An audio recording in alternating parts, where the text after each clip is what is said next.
మీకు విషయం చెప్తాను. సార్ ఇంత పెద్ద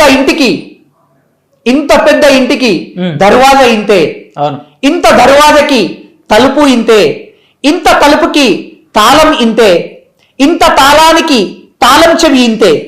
ఇంత చిన్న తాళం చెవితో ఇంత పెద్ద ఇంట్లోకి వెళ్ళడానికి ఆస్కారం ఏర్పడుతుంది.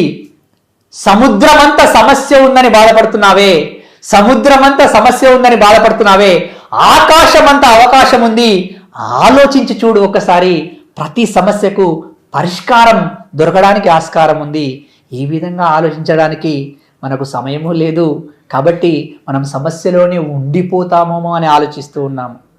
వెంకట్ గారు, సార్ ఒక్క లైన్ చెప్తాను, లైఫ్ మారిపోతుందండి. సార్ ఏంటి నిజంగా ఒక్క లైన్తో లైఫ్ మారిపోతుందా అని అనుకున్నప్పుడు, ఒక ఆయన ఉన్నాడంట, చాలా ఇబ్బందులు ఉన్నాడంట, చాలా బాధపడుతూ ఉన్నాడంట. ఒకప్పుడు